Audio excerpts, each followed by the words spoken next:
Kesultanan Cirebon.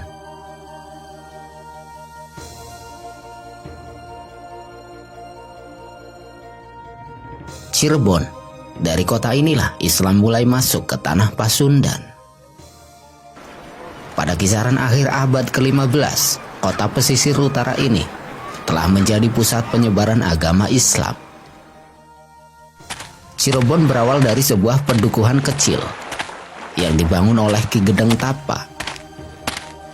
Dukuh kecil ini dihuni oleh penduduk dari berbagai suku, agama, serta adat istiadat yang berbeda. Karena itulah dukuh ini dikenal sebagai Caruban, yang artinya adalah campuran. Penduduk di dukuh Caruban tersebut memiliki keterampilan dalam produksi terasi. Sebagian besar di antara mereka memproduksi terasi, yang merupakan komoditas makanan populer pada masa tersebut. Terasi merupakan produk olahan yang berbahan udang. Dari proses pembuatan terasi inilah muncul nama Cirebon. Dalam bahasa Sunda, Ci artinya adalah air dan Rebon adalah udang. Bertahun-tahun kemudian, dukuh kecil bernama Caruban itu tumbuh menjadi sebuah kota pelabuhan dan dikenal sebagai Cirebon. Pelabuhan Cirebon lambat laun menjadi kota yang ramai dan dikunjungi oleh para pedagang dari berbagai tempat. Sepeninggal Ki Gedeng Tapa, Cirebon dipimpin oleh Ki Gedeng Alang-Alang. Cirebon ketika itu semakin berkembang sebagai bandar pelabuhan dengan lalu lintas perdagangan yang cukup ramai. Masuknya Islam ke Cirebon melalui berbagai sumber. Salah satunya adalah kedatangan Laksamana Cheng Ho dari Cina, seorang muslim pada awal abad ke-15. Salah seorang kepercayaan Laksamana Cheng Ho, Tan Eng Hot, yang juga seorang muslim, kemudian membangun sebuah perkampungan Cina di Cirebon. Perkenalan Cirebon dengan Islam juga datang dari para pedagang Arab yang sudah turut berniaga di sepanjang pesisir utara Jawa. Pada masa-masa tersebut, Cirebon belum menjadi kesultanan dan masih bawahan dari kerajaan Pajajaran. Cirebon selanjutnya dipimpin oleh Pangeran Cakrabuana, putra tertua dari Raja Pajajaran. Seharusnya beliau menjadi putra mahkota, namun karena memilih menjadi muslim, mengikuti agama ibunya, posisi putra mahkota jatuh ke tangan adiknya. Pada masa ketika Cirebon dipimpin oleh Pangeran Cakrabuana, datanglah 3 orang dari Irak, Timur Tengah. 3 orang tersebut adalah Syarif Abdurrahman, Syarif Abdurrahim, dan Syarifah Baghdad. Mereka merupakan putra-putri dari Sultan Baghdad. Pangeran Cakrabuana kemudian meminta kepada Syarif Abdurrahman dan Syarif Abdurrahim untuk membantu penyebaran Islam di Cirebon. Pangeran Cakrabuana memberikan lahan kepada Syarif Abdurrahman untuk dijadikan sebagai tempat pendidikan agama Islam. Lahan tersebut sekarang dikenal sebagai Panjunan. Sedangkan Syarif Abdurrahim mendapatkan sebidang tanah yang sekarang dikenal sebagai Kejaksan. Syarifah Baghdad kemudian menikah dengan Syarif Hidayatullah yang kelak akan dikenal sebagai Sunan Gunung Jati. Syarifah Baghdad banyak membantu Sunan Gunung Jati dalam penyebaran agama Islam di Jawa Barat.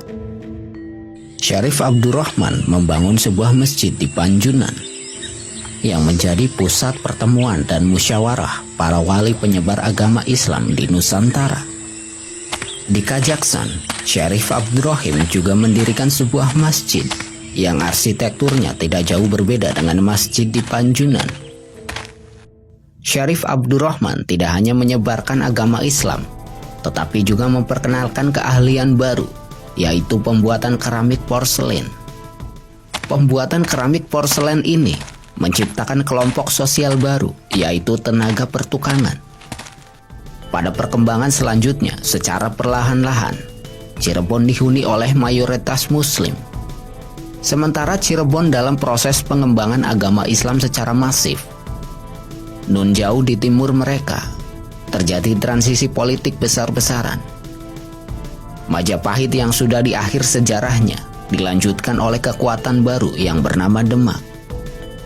Berakhirnya Majapahit membuat Pajajaran sebagai satu-satunya kerajaan Hindu yang masih berdiri di Pulau Jawa. Dan Cirebon berada di antara kekuatan baru, Demak, dan kekuatan lama, Pajajaran. Pangeran Cakrabuana terus menyebarkan agama Islam di seluruh wilayah Cirebon. Dalam masa-masa tersebut, Pangeran Cakrabuana sempat menunaikan ibadah haji. Sepulangnya dari haji, Pangeran Cakrabuana mendapatkan nama Muslim, Haji Abdullah Iman. Dalam perkembangannya, terjadi hubungan yang dekat antara Cirebon dengan Demak. Demak yang ketika itu menjadi pusat penyebaran agama Islam di Jawa bagian tengah dan timur, memiliki kerjasama dengan Cirebon yang menjadi pusat penyebaran Islam di Jawa bagian barat. Meskipun sudah mengalami perkembangan Islam yang pesat, Cirebon ketika itu masih di bawah kekuasaan Pajajaran. Tahun 1479, Pangeran Cakrabuana menyerahkan kepemimpinan Cirebon kepada Syarif Hidayatullah. Dalam menjalankan kepemimpinannya, Syarif Hidayatullah tidak hanya berkonsentrasi dalam penyebaran agama Islam, tetapi juga memperhatikan masalah ekonomi. Pelabuhan Cirebon diperbaiki dan ditingkatkan sebagai pusat perdagangan. Sebuah keputusan penting dibuat oleh Syarif Hidayatullah. Tahun 1482, Syarif Hidayatullah berhenti mengirimkan upeti ke Pajajaran. Keputusan Syarif Hidayatullah membuat Raja Pajajaran, Sri Baduga Maharaja, murka.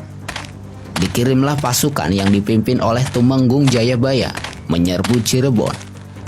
Namun pertempuran tidak terjadi ketika Tumenggung Jayabaya dan pasukannya tiba di Cirebon. Syarif Hidayatullah berhasil meyakinkan mereka untuk menjadi Muslim dan bergabung sebagai prajurit Cirebon. Sri Baduga Maharaja marah besar dan merencanakan menyerbu Cirebon habis-habisan. Namun rencananya berhasil dicegah oleh pendeta tertinggi istana yang disebut sebagai Purohita. Sejak berhenti mengirimkan upeti itulah Cirebon menjadi negara yang berdaulat. Syarif Hidayatullah yang merupakan salah satu wali Songo giat mengembangkan agama Islam. Tidak hanya di Cirebon, tetapi juga di beberapa bagian wilayah lainnya.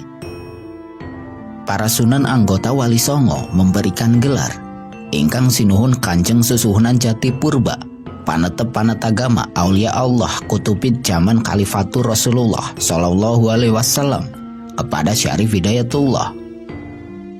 Penyebaran agama Islam yang dilakukan oleh Syarif Hidayatullah dan murid-muridnya berhasil mencapai Sumedang, Ukur di Bandung, hingga ke Garut.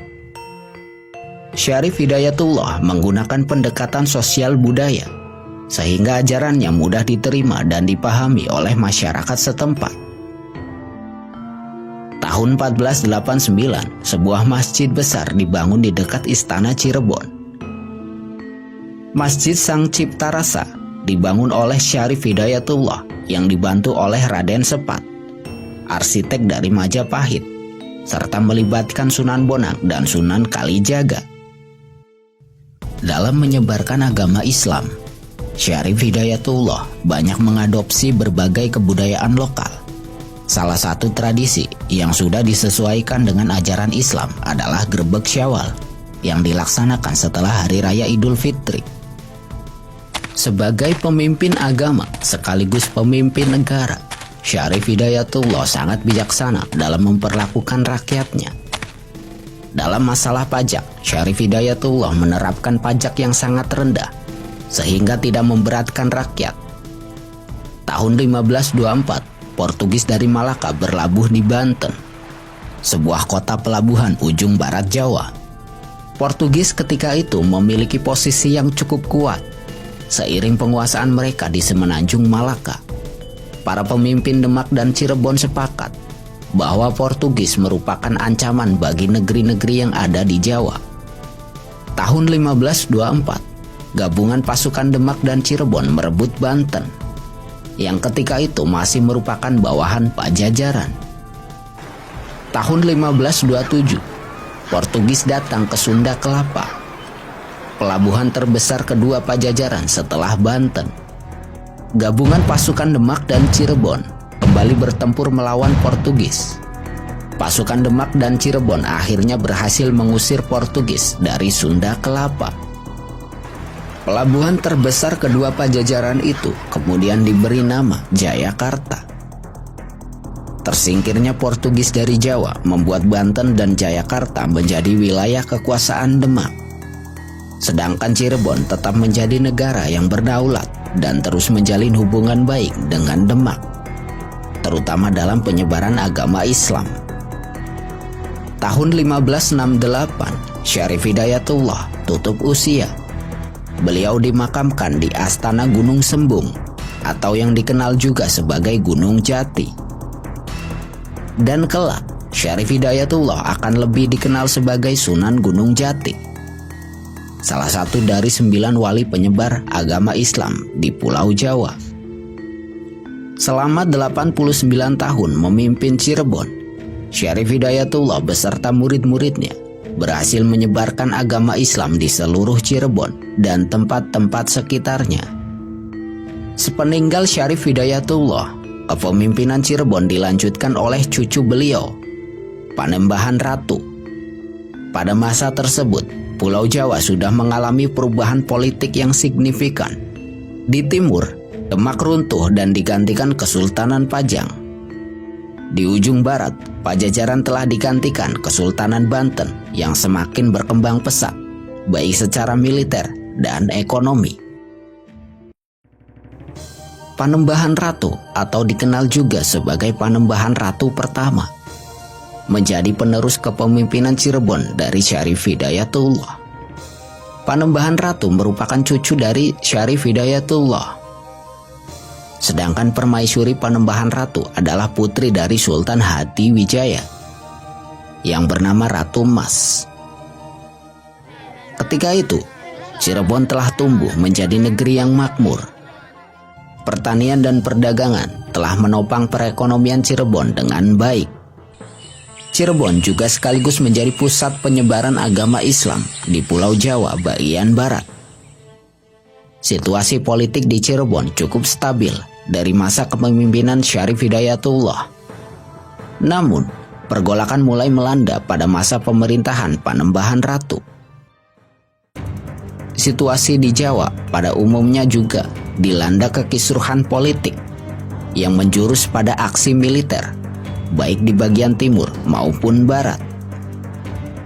Nun jauh di timur Cirebon, Kesultanan Pajang mengalami gejolak seiring wafatnya Sultan Hadiwijaya. Suksesi kepemimpinan di Pajang dibarengi dengan tumbuhnya Mataram di pesisir selatan Jawa. Hingga kemudian Kesultanan Pajang benar-benar berakhir dan dilanjutkan oleh Kesultanan Mataram. Di belahan barat, satu bangsa Eropa lainnya, yaitu Belanda, berhasil berlabuh di Jayakarta, yang ketika itu berada di bawah kekuasaan Banten. Bukan hanya sekedar berkunjung, Belanda yang diwakili oleh perusahaan dagang VOC kemudian berhasil menguasai Jayakarta dan mengubah namanya menjadi Batavia. Cirebon pun akan menjadi saksi pergolakan politik di tanah Jawa dan perebutan kekuasaan yang melibatkan bangsa Belanda melalui VOC. Situasi politik di Cirebon seringkali berujung pada aksi militer. Sebuah pemberontakan terjadi di Kuningan, sebuah tempat yang tidak jauh dari Cirebon. Pemberontakan itu bisa diatasi dengan mudah oleh Cirebon. Setelah Kuningan berhasil diatasi, giliran Panjunan yang bergolak. Nyi Gedeng Dempul yang tidak mengakui kepemimpinan Panembahan Ratu melancarkan pemberontakan. Pemberontakan dari Panjunan itu membuat Cirebon kewalahan sehingga menimbulkan banyak korban. Setelah berkali-kali terjadi pertempuran, pemberontakan dari Panjunan berhasil diatasi. Nyi Gedeng Dempul diampuni karena masih kerabat dari keluarga Istana Cirebon. Tahun 1613, seiring naiknya Sultan Agung Hanyokrokusumo sebagai penguasa tertinggi Mataram, peta politik di Jawa kembali mengalami perubahan. Sultan Agung menerapkan politik terpusat di Jawa dan meminta Cirebon menjadi bawahan tidak langsung Mataram. Sistem bawahan tidak langsung ini dikenal dengan istilah vasal. Cirebon kemudian menjadi vasal Mataram yang sifatnya protektorat dan tidak perlu membayar upeti. Tahun 1649, Panembahan Ratu pertama tutup usia. Beliau dimakamkan di Astana Gunung Sembung di dekat makam Syarif Hidayatullah. Kepemimpinan Cirebon dilanjutkan oleh Panembahan Ratu kedua yang merupakan cucu dari Panembahan Ratu pertama. Tahun 1662, Panembahan Ratu kedua berkunjung ke Mataram. Ketika itu Mataram dipimpin Sultan Amangkurat pertama yang juga merupakan mertua Panembahan Ratu kedua. Sayangnya, sesampainya di Mataram, Panembahan Ratu kedua mengalami sakit keras yang mengakibatkan kematiannya. Panembahan Ratu kedua dimakamkan di pemakaman Girilaya, sehingga beliau juga mendapatkan julukan Pangeran Girilaya. Meninggalnya Panembahan Ratu kedua membuat Cirebon mengawali babak baru dengan terpecah menjadi 3. Tahun 1677, 3 putra Panembahan Ratu kedua sekaligus dilantik menjadi sultan. Pangeran Martawijaya dilantik menjadi Sultan Keraton Kasepuhan dengan gelar Sultan Sepuh Abil Makarimi Muhammad Samsudin. Pangeran Kartawijaya dilantik menjadi Sultan Keraton Kanoman dengan gelar Sultan Anom Abil Makarimi Muhammad Badruddin. Pangeran Wangsakerta dilantik menjadi Sultan Keraton Kacirebonan dengan gelar Panembahan Tohpati. Sultan Sepuh dan Sultan Anom memiliki kekuasaan penuh berupa wilayah dan rakyat serta keraton masing-masing. Sedangkan Panembahan Tohpati tidak memiliki wilayah kekuasaan dan keraton, serta hanya berfungsi sebagai keprabon atau tempat pendidikan bagi para pembesar istana. Memasuki abad ke-18, situasi politik di Jawa mengalami perubahan drastis, yaitu hilangnya kedaulatan Mataram dan Banten. Kedua kesultanan besar yang mengapit Cirebon tersebut akhirnya menjadi bawahan VOC, termasuk Cirebon itu sendiri. Pada tahun 1807, saat Keraton Kanoman dipimpin oleh Sultan Anom keempat, terjadi perpecahan kembali. Pangeran Raja Kanoman, putra dari Sultan Anom keempat, memisahkan diri dan membuat istana dengan nama Kasultanan Kacirebonan. Belanda mendukung pemisahan tersebut dengan mengeluarkan surat keputusan yang menyatakan pengangkatan Sultan Kacirebonan pada tahun 1807. Tetapi para penerus dari Sultan Kacirebonan hanya boleh menggunakan gelar pangeran dan tidak berhak menggunakan gelar sultan. Cirebon kemudian menjadi bawahan Belanda seiring menguatnya kekuasaan penjajah dari Eropa tersebut di tanah Jawa.